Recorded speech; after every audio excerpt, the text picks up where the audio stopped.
আজকের এই বিশেষ বিশ্লেষণে সবাইকে স্বাগত। আজকে আমাদের আলোচনার কেন্দ্রবিন্দুতে রয়েছে আলাম ফ্লোরা সেফটি পাসপোর্ট ২০২৬ গাইডলাইন। দেখুন, এটা কিন্তু নিছক কিছু নিয়মের তালিকা নয়, বরং সাধারণ কর্মী আর ঠিকাদারদের জন্য এটা আক্ষরিক অর্থে একটা জীবন রক্ষাকারী নির্দেশিকা। কর্মক্ষেত্রে নিরাপত্তা তো আর কারো একার দায়িত্ব হতে পারে না, তাই না? এটা আমাদের সবার যৌথ দায়িত্ব। কিভাবে প্রতিদিনের কাজগুলো একদম নিশ্চিন্তে আর নিরাপদে শেষ করা যায়, সেটাই আজ আমরা খুব সহজে বুঝে নেব।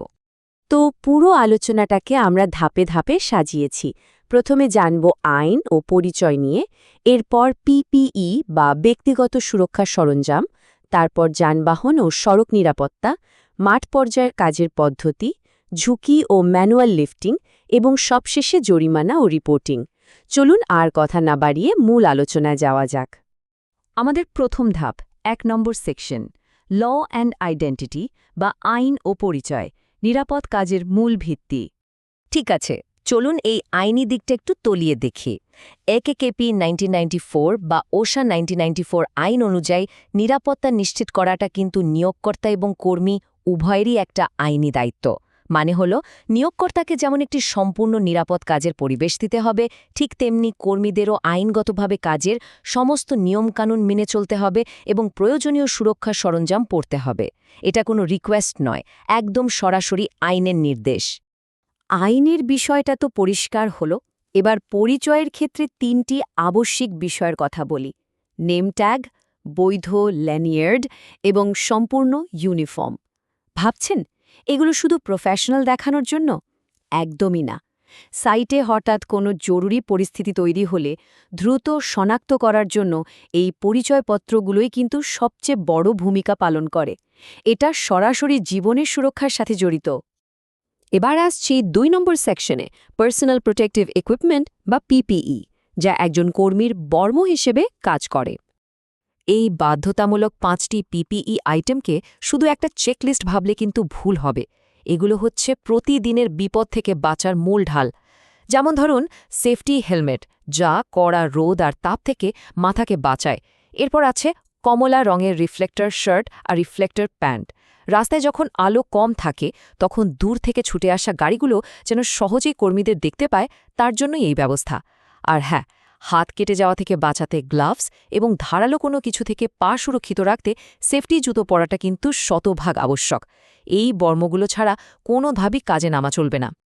একটা বিষয় কিন্তু সবার মনে একেবারে গেঁথে নেওয়া উচিত। পিপিই যদি একটুও ক্ষতিগ্রস্ত বা অসম্পূর্ণ থাকে, তবে কোনোভাবেই কাজ শুরু করা যাবে না। আমি আবারও বলছি, সুরক্ষার সরঞ্জামে সামান্য ত্রুটি থাকলেও অপারেশন শুরু করা বারণ।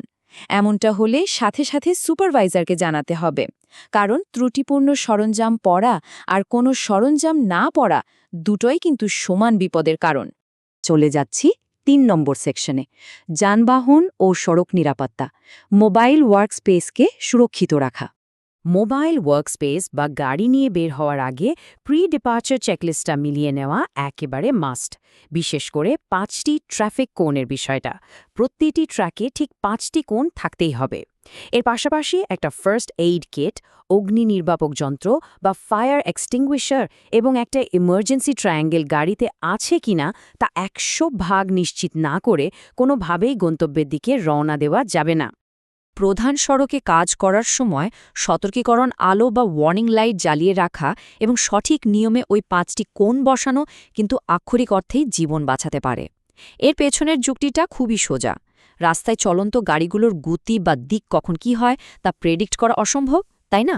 এজন্যই এই কোণ এবং আলো দিয়ে কাজের জায়গার চারপাশে একটা সুরক্ষিত ঘের তৈরি করতে হয়, যাতে কর্মীরা দ্রুত ধেয়ে আসা ট্রাফিকের হাত থেকে নিরাপদ থাকতে পারেন। আমাদের ৪ নম্বর সেকশন হল মাঠ পর্যায়ের কাজের পদ্ধতি, নিরাপদ কাজের কৌশল। গাড়ি থেকে নেমে যখন ম্যানুয়াল সুইপিং বা হাতে ঝাড়ু দেওয়ার কাজ শুরু হয়, তখন সবচেয়ে গুরুত্বপূর্ণ নিয়মটা হলো সবসময় ট্রাফিক প্রবাহের বিপরীতে মুখ করে কাজ করতে হবে। মানে, গাড়ি যেদিক থেকে আসছে সেদিকে তাকিয়ে থাকতে হবে।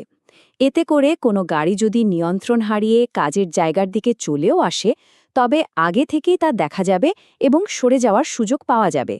আর সুরক্ষার জন্য সামনে একটা বিন বা কোণ রাখতে হবে, যা একটা ভিজুয়াল ব্যারিয়ার হিসেবে কাজ করবে। শুনতে খুব সাধারণ একটা অভ্যাস মনে হলেও এটাই কিন্তু বিপদের সময় আক্ষরিক অর্থেই জীবন বাঁচায়। রাস্তা পরিষ্কারের পাশাপাশি ঘাস কাটার কাজে কিন্তু আবার সম্পূর্ণ ভিন্ন ধরনের কিছু বিপদের মুখে পড়তে হয়। ভাবুন তো, মেশিনের ব্লেডে লেগে ছিটকে আসা পাথর বা মেশিনের তীব্র শব্দ কতটা মারাত্মক হতে পারে। ঠিক এই কারণে ঘাস কাটার সময় সাধারণ পিপিই এর বাইরেও আরও 3টি বিশেষ সুরক্ষামূলক গিয়ার পরা একদম বাধ্যতামূলক। চোখ বাঁচাতে সেফটি গগলস, কান বাঁচাতে ইয়ার প্রোটেকশন এবং শরীরের জন্য সেফটি এপ্রন। এগুলো ছাড়া এই কাজ করাটা চরম ঝুঁকিপূর্ণ। এবার আমরা 5 নম্বর সেকশনে চলে এসেছি, ঝুঁকি ও ম্যানুয়াল লিফটিং, ফিজিক্যাল মেকানিক্স এবং অদৃশ্য বিপদ। প্রতিদিনের কাজের রুটিনে এমন কিছু বিপদ ঘাপটি মেরে থাকে যা খালি চোখে সহজে ধরা পড়ে না। উদাহরণস্বরূপ, ড্রেনের ভেতরে লুকিয়ে থাকা বিষাক্ত সাপ বা পোকামাকড়ের কথা বলা যায়। এছাড়া ময়না তোলার বিন লিফটারের যান্ত্রিক অংশে, যাকে আমরা পিঞ্চ পয়েন্ট বলি, সেখানে হাত বা পা আটকে যাওয়ার একটা মারাত্মক ঝুঁকি থাকে। কাজের সময় একটুখানি অসতর্ক হলেই কিন্তু বড় ধরনের দুর্ঘটনা ঘটে যেতে পারে। তাই এই অদৃশ্য বিপদগুলো সম্পর্কে সবসময় কান খাড়া রাখতে হবে। যে কোনো কায়িক শ্রমিকের জন্য ভারী জিনিস তোলার সঠিক উপায় জানাটা ভীষণ জরুরি। ভারী জিনিস যেমন ধরুন ড্রেনের ঢাকনা তোলার সময় কোমর বা পিঠ বাঁকিয়ে তোলাটা একদম ভুল একটা পদ্ধতি। এতে পিঠে মারাত্মক এবং দীর্ঘমেয়াদী ইনজুরি হতে পারে। তাহলে সঠিক উপায় কি? সঠিক উপায় হলো হাঁটু ভেঙে স্কোয়াট করা এবং পায়ের পেশির শক্তি ব্যবহার করে জিনিসটা তোলা। শরীরের মেকানিক্স সঠিকভাবে ব্যবহার করলে খুব সহজেই বড় ধরনের শারীরিক ক্ষতি থেকে রক্ষা পাওয়া যায়। আমরা বিশ্লেষণের একেবারে শেষ পর্যায়ে চলে এসেছি।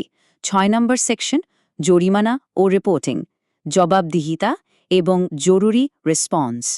জবাবদিহিতার জায়গাটা কিন্তু এখানে অত্যন্ত কঠোর। পিপিই সংক্রান্ত কোনো নিয়ম ভাঙলে সরাসরি 100 রিঙ্গিত জরিমানা করা হবে। এটা শুধু আর্থিক দণ্ড নয়, নিয়ম মানার ব্যাপারে একটা কড়া সতর্কবার্তা। আরেকটা কথা, কর্মক্ষেত্রে ড্রাগ বা অ্যালকোহল ব্যবহারের কোনো প্রমাণ পাওয়া গেলে কিন্তু সাথে সাথে বরখাস্ত বা সাসপেন্ড করা হবে। এই বিষয়গুলোতে কোনো ধরনের ছাড় দেওয়ার সুযোগ নেই। অনাকাঙ্ক্ষিত কোনো দুর্ঘটনা যদি ঘটেই যায়, তবে ঠিক পরের মুহূর্তে এই চমৎকার 4 ধাপের প্রক্রিয়াটা অনুসরণ করতে হবে। প্রথম কাজ, সাথে সাথে কাজ বন্ধ করে দেওয়া। দ্বিতীয়ত, প্রাথমিক চিকিৎসা নেওয়া। তৃতীয় ধাপে একটু দেরি না করে সুপারভাইজারকে বিষয়টা জানানো। এবং সবশেষে দুর্ঘটনার একটা পূর্ণাঙ্গ রিপোর্ট তৈরি করা। ঠিক এই সিরিয়ালে কাজগুলো করলে পরিস্থিতি দ্রুত নিয়ন্ত্রণে আনা সম্ভব হয়। এখানে এই 24 সংখ্যাটার একটা বিশেষ গুরুত্ব আছে।